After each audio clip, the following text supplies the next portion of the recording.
comment dessiner un cercle parfait? C'est ce que je vais vous montrer dans cette vidéo. Je vais vous montrer 4 astuces pour pouvoir réaliser des cercles parfaits. Salut les amis, c'est Bicadro, bienvenue sur ma chaîne, le meilleur endroit pour apprendre à dessiner facilement. Aujourd'hui, on va voir 4 méthodes pour faire des cercles parfaits.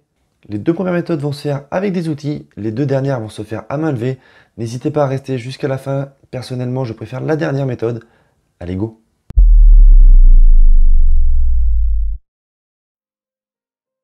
Pour la première méthode, on va pouvoir utiliser ce genre de règles. Voilà, donc on peut réaliser forcément très facilement des cercles parfaits.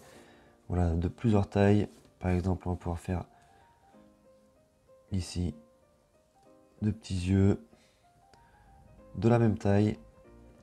Alors, l'avantage, c'est que les cercles sont forcément parfaits. Par contre, on est vite limité au niveau de la taille. D'ailleurs, je vous mettrai un lien pour retrouver ce genre d'article sur Amazon.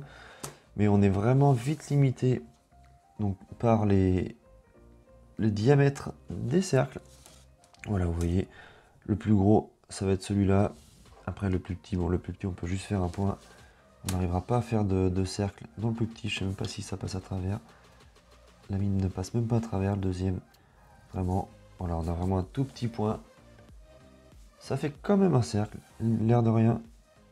On est très vite limité par la taille.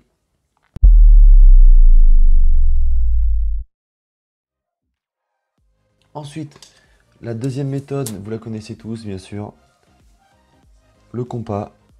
Donc l'avantage du compas, c'est, bien sûr, on peut faire n'importe quelle dimension de cercle, voilà.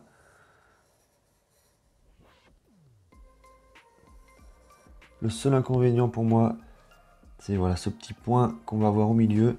Alors, une méthode que des fois j'utilise, soit je mets une gomme, j'utilise ma gomme au milieu, ou sinon j'utilise un papier.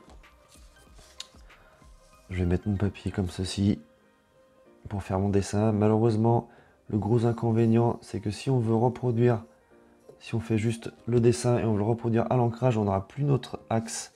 Donc on ne saura pas où mettre. Vous voyez là, est-ce que je vais retrouver? Là, j'ai à peine le bon axe. Donc voilà, on n'aura plus l'axe. C'est vraiment le gros inconvénient. Et si on vient l'utiliser directement sur la feuille, ça fait un trou. Personnellement, je ne suis pas fan de cette méthode.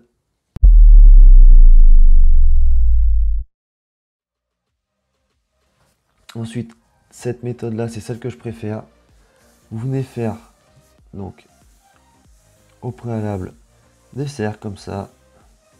Et quand vous sentez que vous avez le cercle que vous voulez, vous posez le crayon. En plus, l'avantage de cette méthode, c'est que ça permet de vous entraîner, de vous améliorer. Vous voyez là, le cercle est quasiment parfait. On va prendre un autre crayon. Là, on vient faire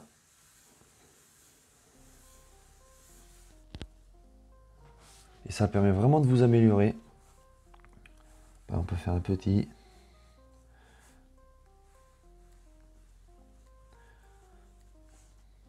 Mais après, l'inconvénient, c'est que c'est à peine rond. Bien sûr, on vient juste faire à l'ancrage. À l'ancrage, on viendra bien repasser sur nos traits. Le gros avantage également, c'est que en faisant ça, moi j'aime bien faire ça pour mes visages. Donc je fais plusieurs traits comme ça. Et l'avantage, c'est quand même, en général, le cercle le plus parfait possible pour moi est au milieu de tous ces traits. Voilà, ensuite je viens faire directement mon cercle au milieu des autres. Et dans la majorité des cas, le cercle est quand même pas mal. Et ça permet vraiment de s'entraîner. Donc moi je vous conseille celui-là. C'est celui qui permet le plus facilement de s'entraîner à faire des cercles. Voilà, vous voyez là c'est à peine droit, à peine bien rond je veux dire. On vient le reprendre.